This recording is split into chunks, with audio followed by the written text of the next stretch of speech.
Domagoj Švabek, Kistom po Podravini.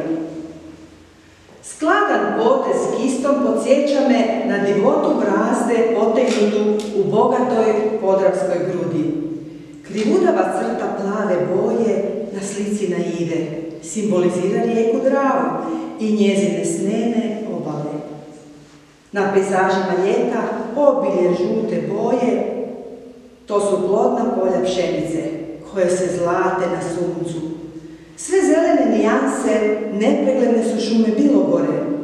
Svu ljubkost Podravine dočarale su ruke naših slikara, ostavili su trag u neprolaznoj ljepoti kraja u kojem živimo.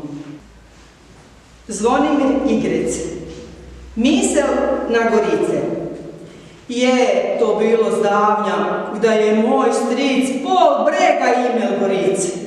Ne jeste se čudaj mogli nagledeti, da bi čez rede poglenuli, onako vzduž je trsje, kaj po špagi stalo.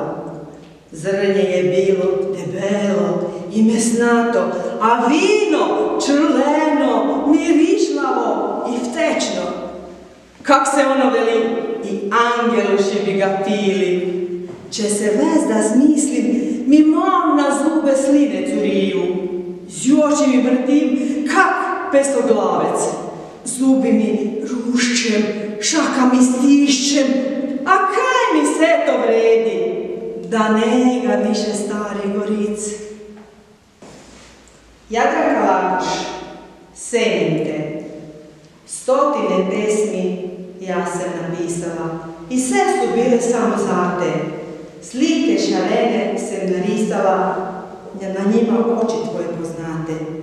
Cijeli sam život za tebe dihala, dragala ti lice i lasi mehke, krilu te svojim polevko njihala, kratila ti negdar cajte žmehke, vence od cveta zate sem plela, butirala steze i iskala trage, meseca z neba zate bi zela, kušuvala pusnice tvoje drage. Najlepše reči noći ti šeptala, nosila na pleći sve tephe naše, žaleću ljubav svoju ti dala, od svega na svetu imala te rajše. Ale te nega, al s menom si još, u vetru i kiši čujem tvoj glas. Za navet u srcu mojem Bož, senjam te na vek i senjam nas.